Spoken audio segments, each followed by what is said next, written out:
El motivo de esta reunión hoy es una revisión rápida de los aspectos de registro de agenda e información preliminar a los pacientes que realizarán electroencefalograma. Entonces,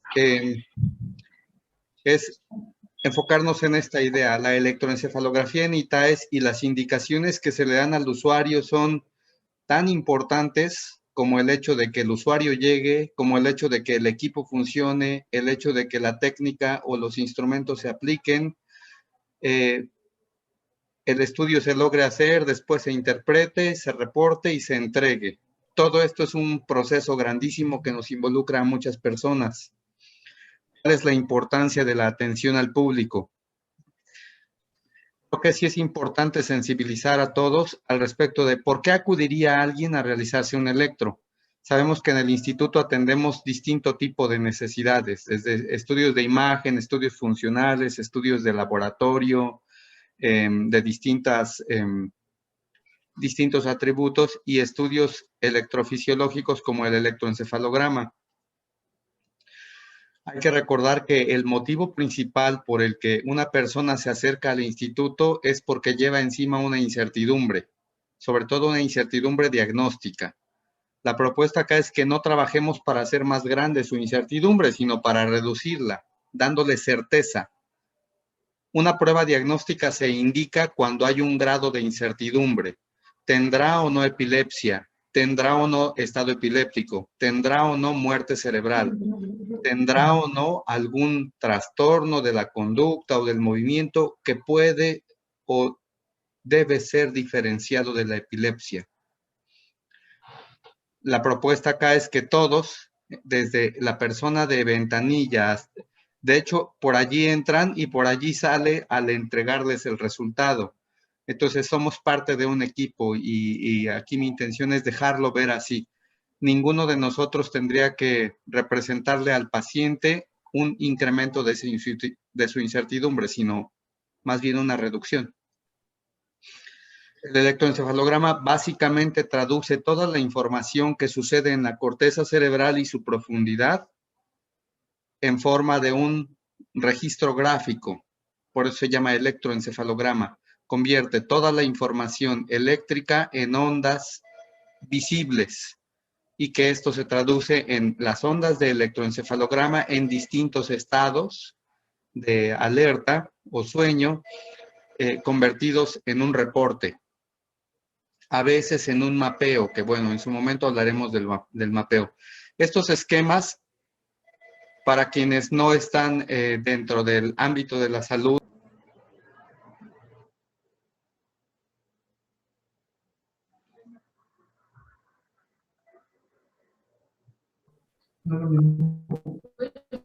hola, hola. ¿Están allí? ¿Me escuchan? Hola, hola.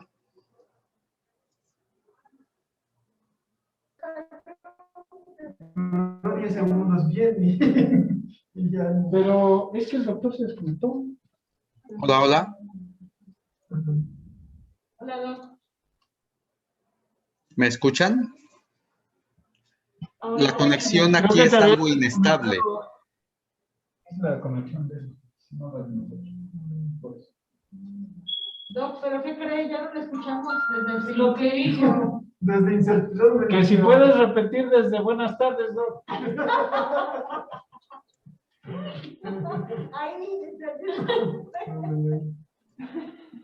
Ahí nos quedamos, ¿no? Ahí. Así nos quedamos todos, justamente. Sí, con la incertidumbre de qué dijo.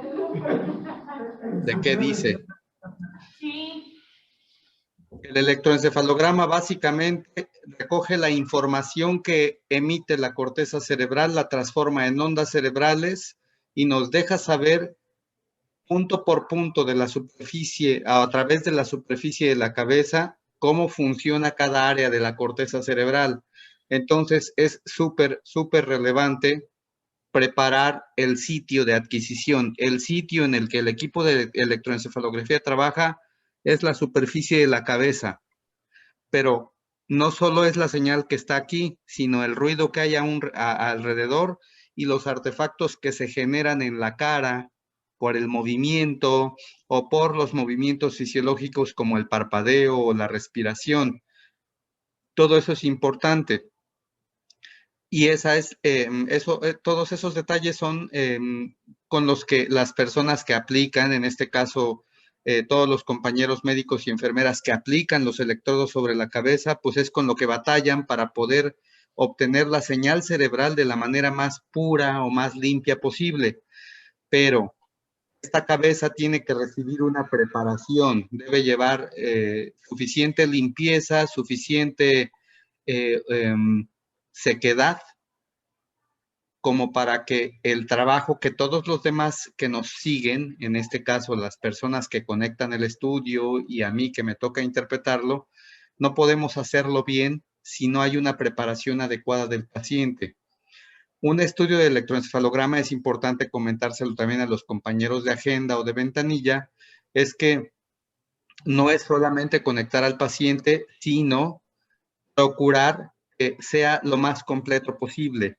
Los estados de funcionamiento cerebral son la vigilia plena, como estamos ahorita todos, espero, plenamente despiertos, y entramos a un periodo de somnolencia o ensoñación, entramos a un ciclo de sueño y después a un despertar. Son 4 momentos que es fundamental que tratemos de registrar para asumir que registramos todos los estados funcionales del cerebro. Esta presentación se las voy a compartir en el Dropbox para que la puedan bajar. Este es el proceso en el que todos participamos. Desde la agenda, se llama adquisición al acto de conectar el aparato, los electrodos, registrar. Después sigue el reporte y la entrega.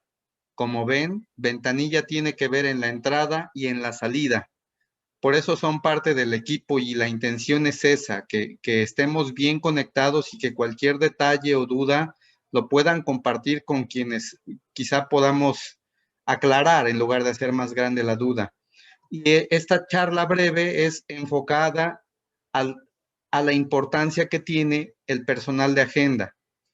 Que compartamos con ustedes los conocimientos, la información y sobre todo el propósito de reducir los niveles de incertidumbre, de angustia por el diagnóstico que va buscando la gente al irse a hacer un electroencefalograma con nosotros.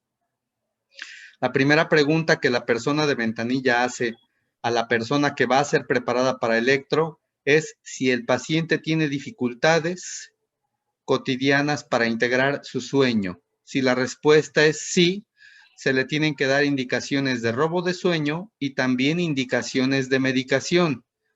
Se habían elaborado unos pequeños papelitos para que se le pudieran repartir a las personas, pero bueno, ahorita vamos a hablar sobre medicación. Si el paciente responde o el cuidador del paciente responde que no hay una dificultad cotidiana para conciliar el sueño, pues solo se dan indicaciones de robo de sueño. En caso de que sí requieran medicación, disponemos de dos recursos, que son la melatonina y la difenhidramina. Es importante puntualizar que no se utiliza ya hidrato de cloral porque es algo inseguro y es un medicamento muy viejito y de seguridad desconocida, aunque para muchos es muy efectivo. Ya está en desuso. Y lo otro son las benzodiazepinas como el clonazepam o el lorazepam o el alprazolam, que no se deben utilizar porque nos inhiben las ondas cerebrales que queremos registrar. Entonces, para fines de este estudio no deberían utilizarse en la intención de que el paciente se tranquilice o se duerma. Recordemos, son 4 los momentos que tenemos que procurar registrar, no solo el sueño. El sueño es solo uno de 4 posibles escenarios. El robo de sueño es una estrategia muy segura de preparación para facilitar el sueño natural durante un estudio de electroencefalograma sin utilizar el desvelo absoluto. ¿Por qué no utilizar el desvelo absoluto, que es una costumbre también que se utiliza en muchos laboratorios? Pues porque se ha demostrado que se duplica o triplica la probabilidad de que uno provoque un estado epiléptico en el paciente, sobre todo si hay antecedente o duda diagnóstica con epilepsia. Entonces se convierte en una maniobra que amenaza la seguridad del paciente. Por eso se diseñaron este tipo de esquemas, se llaman robo de sueño y consiste en modificar un poco las pautas de sueño los días previos al estudio sin exponer al paciente a un desvelo drástico. ¿Desde cuánto debe hacerse este robo de sueño? Los 3 días previos a la realización del estudio. Y estas indicaciones se dan en ventanilla. Se les tiene que explicar que antes de su hora acostumbrada de dormir, tendría que tardar 2 horas más. Si el paciente, sea pediátrico o adulto, acostumbra a dormirse a las 10 de la noche, bueno, 3 días previos al estudio tendrá que dormirse a las 12 de la noche. Y la otra maniobra es adelantar 1 hora el despertar. Si se acostumbraba a despertar 7 de la mañana, bueno, tendrá que despertarse a las 6 de la mañana los 3 días previos al estudio. El día del estudio se debe despertar también con una hora de anticipación y durante esos días, ese es el robo de sueño, tardar en dormirse y despertarse antes de tiempo. Durante esos días puede haber siestas vespertinas, pero no deben durar más de 2 horas. Las siestas son otro tipo de sueño, de otra naturaleza y de otro propósito fisiológico. Lo que se debe procurar es el sueño nocturno. Entonces, las siestas no están proscritas. Si uno prohíbe las siestas, desorganiza más al paciente. Eso debe quedar claro. ¿Cómo se usa la melatonina? En caso que en el algoritmo se haya decidido que sí tiene dificultades cotidianas para conciliar el sueño, bueno, damos indicaciones de robo, que son estas, y además se indica la melatonina. Ahí la pregunta es, ¿cuánto pesa el paciente? No, pues pesa más de 60. Tomará 10 miligramos entre 7 y 8 de la noche, las 3 noches previas al estudio. Se acostumbra, y creo que es lo que se hace allí en ITAES, que ya las indicaciones de medicación o alguna otra precisión sobre algún medicamento diagnóstico, pues hay compañeros médicos o enfermeras que pueden apoyar al personal de agenda por si hubiera duda.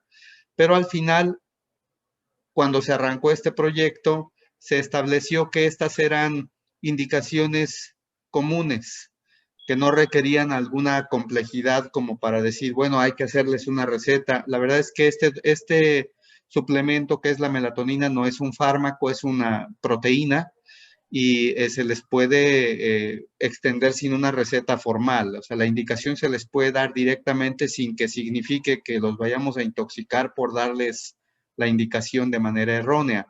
Ahí lo claro es que con que se sepa el peso del paciente, se puede saber cuánto le corresponde usar de melatonina. Aquí me faltó aclarar que la melatonina se expende en tabletas o cápsulas de 3 miligramos y de 5. Entonces, un chiquito de 10 kilos, bueno, tomará 3 miligramos, una capsulita de 3. Es que no puede tragar la cápsula. Se abre la cápsula y el polvillo se suelta en el último alimento del día, sin azucarados. El chico pesa 30 kilos, le toca una de 5 miligramos. La persona pesa 75, le tocan 2 de 5 miligramos, igual, entre 7 y 8 de la noche, en su último alimento y sin azucarados. Estas instrucciones, de repente, por densas que parezcan, principalmente nos llevan a asegurar las características de la cabeza del paciente y que su estado funcional o fisiológico del sueño sean los idóneos para registrar los 4 posibles escenarios. Es el mejor registro que le podemos ofrecer al paciente. En muchos sitios se limitan a registrar el sueño. De hecho, hay lugares donde no aceptan al paciente si no se ha dormido. Y para los pacientes ya es de por sí pesado, denso, difícil contender con la enfermedad. Y todavía enfrentarse a un estudio en donde les exigimos sin facilitarles, me parece que es como no ayudarles a reducir ese grado de incertidumbre que tienen. El segundo recurso de medicamentos que mencioné es la difenhidramina. Son tabletas de 50 miligramos. Hay otras presentaciones, pero la idea aquí es que se trabaje esa como estándar y que el médico, cuando llega el paciente y no ha podido integrar su sueño, ¿sabe qué, doctor, doctora? Ya nos toca hacer el estudio ahorita y el chico o mi paciente no ha dormido bien. a pesar de la melatonina y del robo de sueño. Bueno, pues entonces en ese momento se les calcula cuánto de difeniramina deberán tomar, mientras tanto se les hace la conexión para que suceda un sueño transitorio no provocado por benzodiazepinas. Entonces, la difeniramina no inhibe las anomalías corticales que podamos encontrar, a diferencia de las benzodiazepinas. Entonces, esta parte sí le corresponde al personal médico del área, pero le corresponde al personal de agenda decir, si usted el día de su estudio se percata de que su paciente no viene en buenas condiciones para poderse dormir, no ha logrado integrar un patrón de sueño, tráigase su tableta de difeniramina, porque lo más probable es que la tenga que tomar antes de hacerse el estudio. Cuando el paciente llega, ya debe llegar con el conocimiento de que su paciente debe estar con cabello seco y limpio, debe estar libre de productos cosméticos. El paciente debió haber lavado su cabello la noche previa con jabón de pasta para que haya suficiente abrasión de la grasa, no ir en ayuno y no suspender su medicación.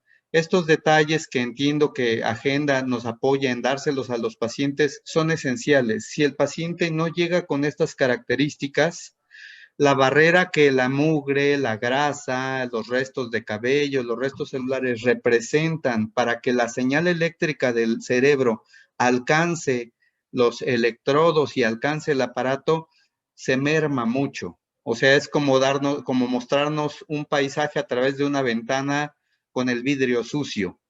Entonces, no hay, allí se pausa todo el proceso que ya describimos, desde agenda, adquisición, interpretación hasta entrega, pues se distorsiona. Y bueno, regreso nada más al punto en el que nuestra tarea como equipo es trabajar para que esa pregunta que se hace se responda bien con el electroencefalograma, y es básicamente esto un llamado a que manejemos todos la misma sintonía, la misma información, y que sepamos qué nos toca hacer a cada uno en nuestro momento.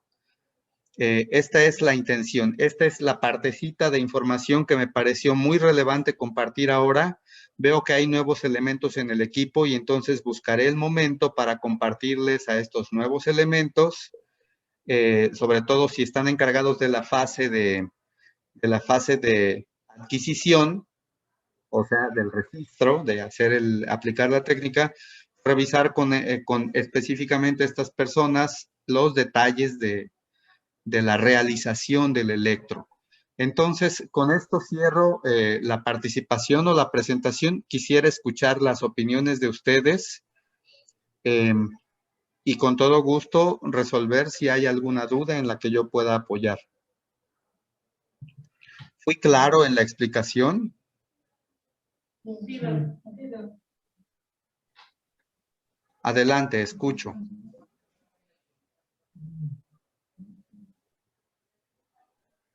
Solo los veo, pero no los escucho. ¿No hay dudas? Bueno, no dudas, pero nomás para confirmar que se les comente a los pacientes si tienen algún problema para dormir o durante estos días de desvelo, para que ya vengan preparados entonces con su medicamento, la difenamina, y nada más. Sí, doctora, yo creo que es algo que el paciente debe ser consciente que podría ser necesario, y de repente el que esa pequeña instrucción de sabe que tráigase su pastilla de difeniramina porque podría requerirse, esa pequeña instrucción hace que si el paciente, que no es raro, llega con el sueño irregular, no se duerma. En verdad que lo de menos para el instituto es decir, pues no se durmió. De hecho, así pasa. En el reporte ponemos, el paciente no integró sueño, pero nos quedamos a medias. Es como entregar una TAC simple y contrastada, solo simple, ¿no? Y como decir, es que el paciente no trajo su contraste. Bueno, ahí les va la fase simple nada más, guardando las proporciones de lo que representa, ¿no? Muchos diagnósticos se tienen que hacer en la fase contrastada. Igual, muchos de los diagnósticos de las anomalías detectadas en el electroencefalograma se hacen durante el sueño y durante, de hecho, ciertas etapas del sueño. durante los márgenes del sueño, como la entrada, que es la ensoñación, y la salida, que es el despertar, son momentos que, aunque son muy breves, son muy ricos en información. Por eso es que la intención es eso, sensibilizarlos, ¿no? Sobre la importancia que tiene desde la llegada del paciente, el que no se vaya con dudas sobre qué va a hacer y para qué le va a servir el estudio, pues para que ellos colaboren de esa manera. Otra pregunta, Doctora Janet. Sí. Sí, tengo una duda sobre los pacientes que luego ya nos refieren, tienen antecedentes, comentan, a mí ya se me hizo un electro hace tiempo y se le dificulta dormir a mi paciente, pero es la primera vez que acude con nosotros. Desde ahí, ¿podemos indicar la melatonina o iniciamos primero que el robo de sueño, ya después de la primera vez, si no se pudo dormir, a la segunda ocasión ya le indicamos la melatonina o ya de primera instancia podemos indicar la melatonina o la vitamina? ¿Usted cómo ve? Si la pregunta directa, ¿su paciente tiene dificultades cotidianas para integrar el sueño? Si la respuesta es sí, a priori se tendría que intentar con melatonina, doctora. Sí, sí, o sea, si ya está este antecedente, no tendríamos que hacerles perder a ellos tiempo ni nosotros recurso en intentar, ¿no? De repente se antoja que, bueno, pues vamos a darles a todos melatonina. Al fin no les hace daño, en realidad no les hace daño. Podríamos sistematizarlo.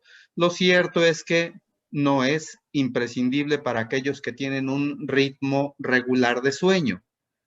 Y a veces el estar tomando algo estresa a los pacientes o les representa un gasto, no lo sé. Al final, pues solamente es que sepamos si hay la necesidad.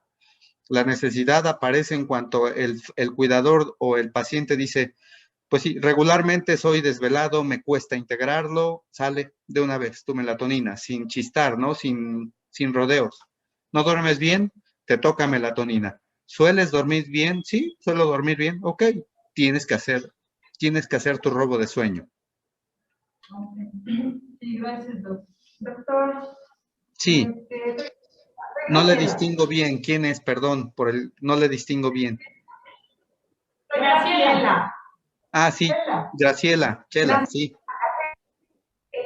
Yo recuerdo de la última vez que nos reunimos, hablaba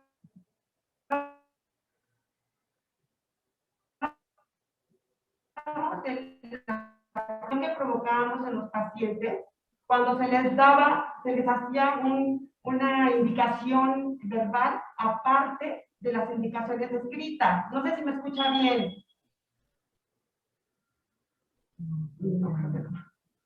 Le escuché las indicaciones escritas. ¿Podría repetirme por favor, repítame, Chela?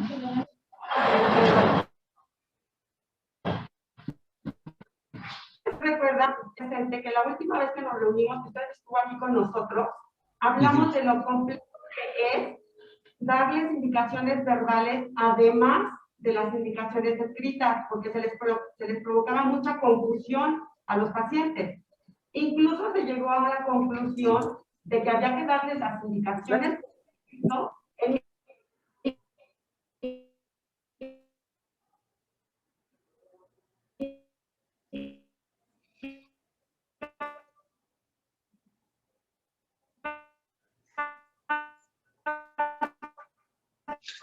Caray, es terrible. No logro recibir. Indicaciones por escrito. Les pido que las lean antes de irse.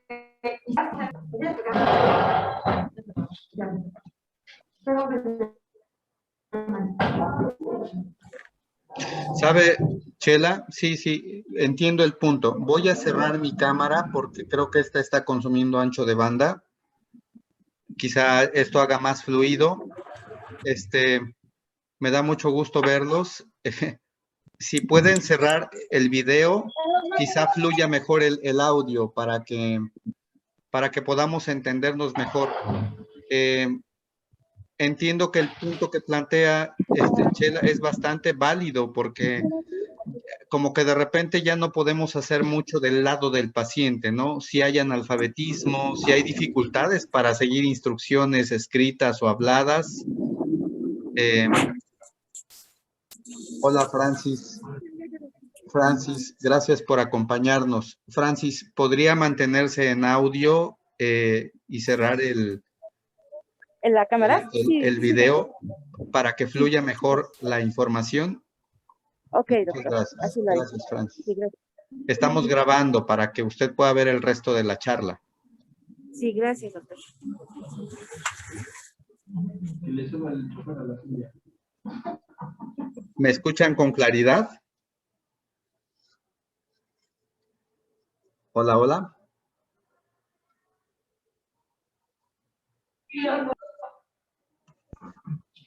Así que toca un punto muy álgido, Chela, porque al final queda un poco en el aire el que existan como distintas estrategias para que, de acuerdo a las características del paciente, busquemos la forma de hacerle llegar a ese tipo de paciente esta instrucción.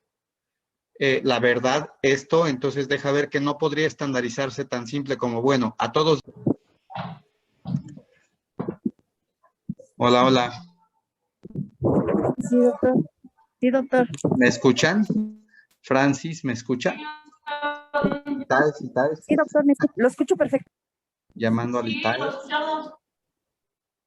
Sí, te escuchamos, Doc. Gracias, Inge. Es lamentable la calidad de la internet, ¿no?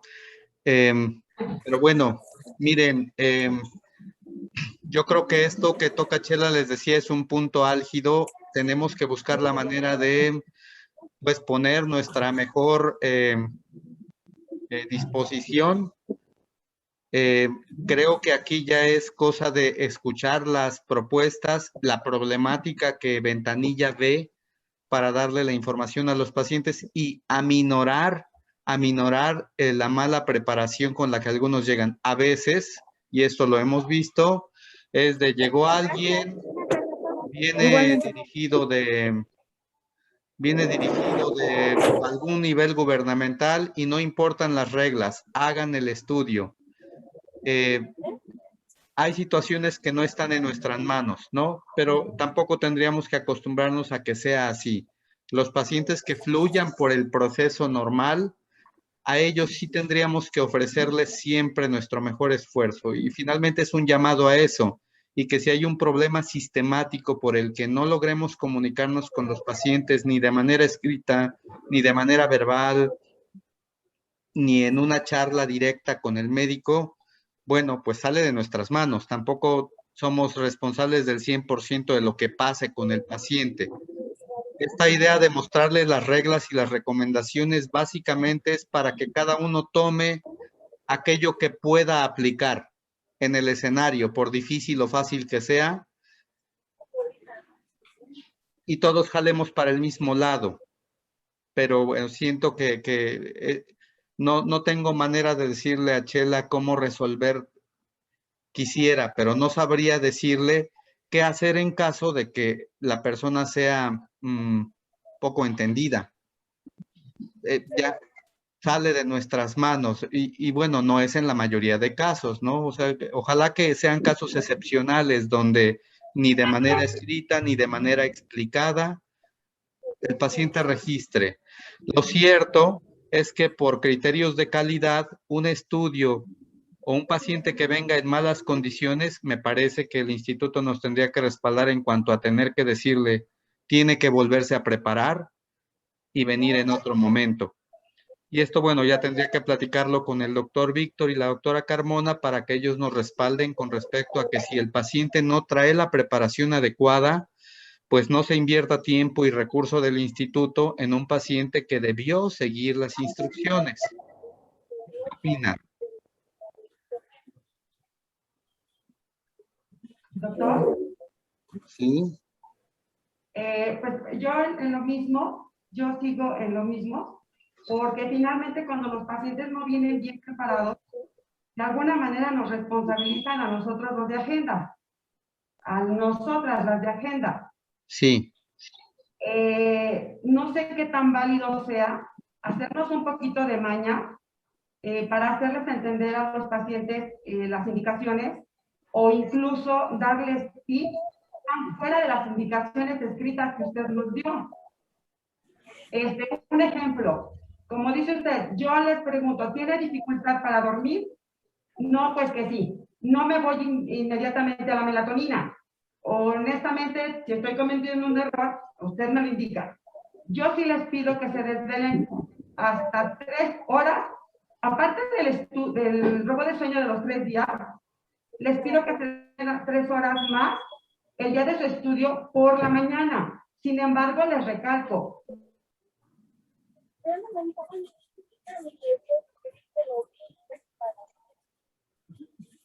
Tácticas ya personales, precisamente para evitar que los pacientes vengan mal preparados. Les enfatizo lo del baño, su cabeza debe de venir bien limpia, es cara, cuero cabelludo y cabello, limpio y secos, lavados únicamente con jabón neutro. Y finalmente no están así las indicaciones, ya son mañas o tips que nosotros adquirimos. No sé si es incorrecto. Quiero hacer la observación, Chela, desvelarlos un poco en exceso el día del estudio podría no representar una ventaja y quizá alguna dificultad para los pacientes. Es suficiente conseguir el esquema de robo de sueño para que no se sientan ellos tan forzados. Pero también es cierto que usted tiene cierta sensibilidad y como percibe a los pacientes, ¿no? Eso es algo que tenemos nosotros que respetar respecto a la sensibilidad que ustedes como personal de agenda o de ventanilla ven, lo que ustedes ven. Entonces, si usted ve que sirva, a mí no me parece que sea un desacato, yo creo que es una recomendación válida el que les diga, ¿sabes qué? El día del estudio, róbale 3 horas, no 2, ¿no? Está bien, no hay problema. Respecto al jabón, el jabón debe ser abrasivo, tipo Sote. Yo creo que todos conocen ese o el Corona, porque cuando uno dice neutro, se van por el Neutro Balance, ¿no? No es comercial, pero ese tipo de jabones son oleosos y entonces dejan grasoso la piel cabelluda y la piel facial. Así que la recomendación es que sea un jabón de ese tipo, abrasivo, astringente más bien, astringente. Entonces, para no entrar en diferenciaciones y cosas de marca, la sugerencia es esa, le llaman jabón de pasta, ¿no? O jabón de pastilla, no sé si pero hacerlos, verificar qué es ese tipo de jabón, porque es cierto, lo neutro, ya hay tanto producto cosmético y de higiene que ya ni neutros son, pero así dice la etiqueta, ¿no? Entonces, qué bueno que me hizo ese comentario porque creo que sí, eso sí influye y a veces vemos, la señorita Ale o la doctora Janet me dicen, doctor, las impedancias están altísimas, incluso no parece sucio el cabello, ¿no? Pero puede ser que lo que usaron fue un jabón que pues deja una capa oleosa allí. Y me parece que está bien el que busquemos esta opción de darles lo que se les da, lo escrito, y que siempre, como preguntaba la doctora Janet, y lo comenta usted, si la respuesta es no tengo problemas, directamente hacer la melatonina. Así, no es algo que deba ser también como extraordinario. Incluso habrá que explorar qué tanto funciona decirles a todos que sistemáticamente se preparen con melatonina. Yo les decía que no, porque hay quienes tienen suficiente sueño, es sano su sueño y de repente, pues, aunque no es muy cara, pues sí les representa un gastito conseguir la melatonina. Pero tampoco es que los descapitalicemos. Y la verdad es que si, a diferencia de no tomársela, vamos a conseguir un mejor sueño, valdría la pena que lo sistematicemos. Yo no lo veo desventajoso, salvo por el gasto que le represente al paciente. Pero el instituto ya da de por sí en un costo muy considerado el estudio. O sea, no somos un instituto carero. En ese sentido, yo creo que es ventajoso para el paciente y puede costear su melatonina y de todas maneras conseguimos un mejor registro, ¿no? Así que si ustedes están de acuerdo, de una vez entramos en el consenso de que a todo paciente sistemáticamente se le indique la melatonina para para no entrar en la controversia de, bueno, ¿qué es normal, qué es anormal, cuánto es bueno, cuánto no? Ok, a todo paciente se le tiene que dar su melatonina para inducir el sueño. Realmente no es un factor de daño, es un factor utilitario de efecto breve. Perdón, doctor. A eso iba. Es que nosotros aquí no tenemos permitido melatonina. Esto lo hacemos en última instancia. Claro, por el entendido decía durante la presentación que pareciera una prescripción médica. Exactamente. Lo que sugiero es que ya se manejaba una especie de papelito instructivo para decir, a lo mejor en lo que nos puede ayudar a agenda es de decir, ¿cuánto pesa su paciente? Tantos, ok, le toca papel rojo de 20 kilos, pesa 60, le toca papel azul de más de 60, y ahí están las instrucciones, para que no sea una instrucción que ustedes tengan que dar, ¿no? Sino que sea un papelito ya prediseñado por los médicos y que ustedes nos ayuden nada más a distinguir cuál, de acuerdo al peso del paciente, cuál es el papelito que le toca, en el que se explique qué dosis le toca, a qué hora lo tiene que tomar, para que llegue lo mejor preparado posible. ¿Cómo ven? Pues sí, solo eso, tener presente que nosotros ya podamos dar la indicación de la melatonina en caso necesario, por supuesto, no siempre, porque como tal no lo tenemos permitido. Bien, entonces tendríamos que buscar ¿qué será? ¿Con la dirección o con la coordinación de la doctora Carmona el que autoricen que a través de ustedes se pueda emitir la indicación de melatonina? ¿O cómo es que se hace ahorita? Lo que estoy proponiendo, por lo que me cuentan, es que a todos se les dé esa indicación para que no haya confusión y no haya diferencias de criterios y la mayoría de las veces se logre el sueño que se busca durante el estudio.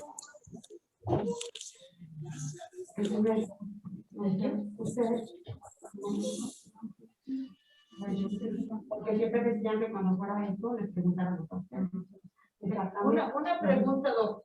Sí. Antes, lo de la melatonina, solamente tenían duda porque como pensaban que, pues probablemente pensábamos que era como prescripción médica solamente nosotros, pero ahorita que se haga mejor ya totalmente como formal, para que no haya ninguna dependencia de los médicos, y como usted dice, para que ya se, nomás, ahora sí darles un seguimiento al paciente de cuánto pesa, y va a tomar tanto, y se diluye en agua en caso de pediátricos, y se lo toma, y ya, para que ya no haya ningún problema. No sé si se haga formal que ellas también podrían, no tanto prescribir, sino mejor darle la indicación o como que orientar al paciente, ¿no? Yo creo que es válido, 1, porque no es un medicamento, 2, porque está estandarizado, 3, pues porque podemos preelaborar el formato de indicaciones. Les decía, 3 papelitos, que incluso por color sea más rápido distinguirlos para que no haya confusión. Papel azul para los menores de 20 kilos, papel rojo para, o fichitas. Yo las elaboro y se las envío en un formato que sea imprimible. O bueno, a lo mejor dicen, ay, pero tinta de color, ok. Papel blanco, papel gris y papel negro para que sea en tinta negra y no haya un gasto extra. Entonces, papel blanco para los pediátricos, papel gris para los que están entre 20 y 60 kilos y papel negro para los que están con letras blancas, para los que están mayores de 60 kilos, ¿no? Por decir, es un ejemplo.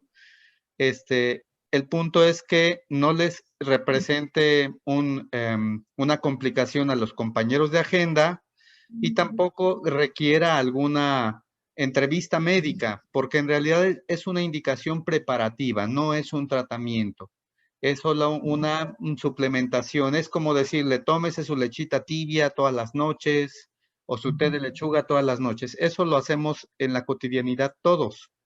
Bueno, aquí cambiamos leche tibia por melatonina de tantos miligramos. En realidad es muy bajo, si no por decirlo nulo, el riesgo de que ese esa maniobra represente un riesgo para el paciente. Es muy baja la probabilidad, así que no se debería temer por un daño al paciente, sino al contrario, hacer más óptimo el periodo preparatorio.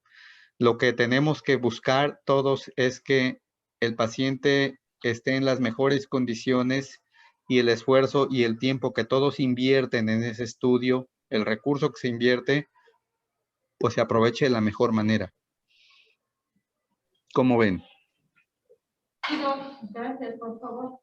¿Está de acuerdo, Chela? No sé si alguien más de Ventanilla esté o es usted solamente. No, yo también. Mari, está doña Mari. Y también Claudia. También Claudia. Mari y Claudia, si están de acuerdo, miren, este es un modo que ahorita se volvió algo intermitente por la pobre señal. Buscaré en breve visitarles físicamente para con gusto acompañarles en las dudas que sea posible. Pero me parece que ahorita está muy bien que caigamos en este acuerdo. Voy a conversarlo con la doctora por si hay alguna autorización oficial que nos deban dar o simplemente luz verde, ¿no? De que esta sea una indicación sistemática para el paciente, de que hay la disposición del personal de agenda de explicar dentro de lo permisible, ¿no? O sea, uno no puede ir a la casa de la gente a ver si sí se está lavando el cabello, eso, pero uno sí se da cuenta cuando llegan acá de que están sucios. Entonces, insisto, allí es donde, ok, como unidad profesional no podemos ir, pues ya que pase, porque entonces se trastorna todo el resto del proceso y podemos dar falsos negativos o falsos positivos. Y creo que no estamos, el instituto no está para eso. Así que yo agradezco mucho la disposición que tienen. Si están de acuerdo, voy a elaborar las pequeñas fichitas y las subo al Dropbox para que alguien de los que imprimen los estudios me hagan favor de presentárselas y den su opinión respecto a si sí sirve o no como material de apoyo para instrucción del paciente. Esa va a ser al final como la conclusión, ¿no? Que haya un material de apoyo para la instrucción del paciente en la preparación del sueño. Ya había una hojita de instrucciones que es la del robo del sueño y solo agregaremos la fichita de melatonina de acuerdo al peso. Y veamos cómo funciona esta estrategia, y de no funcionar, pues volvamos a reunirnos para mirar cuál ahora vamos a utilizar. El punto es que no perdamos el objetivo. ¿Cómo ven? Por favor. Trabajo esas fichitas y los reportes de hoy que ya se me acumularon para la noche y mañana, si están de acuerdo, a través del chat, o por mensaje directo, yo estoy a la orden. Chela, que es usted, Mari y Claudia, estoy a la orden por cualquier situación, cualquier precisión en casos particulares que ustedes deban hacer o tengan duda. En verdad estoy en la disposición para que me marquen o me manden mensaje. Igual con las compañeras de enfermería, los compañeros médicos, estoy en la absoluta disposición para acompañarles en cualquier situación que tenga que ver con el electro. Sí, está bien, doctor. Gracias. Gracias. Gracias, doctor.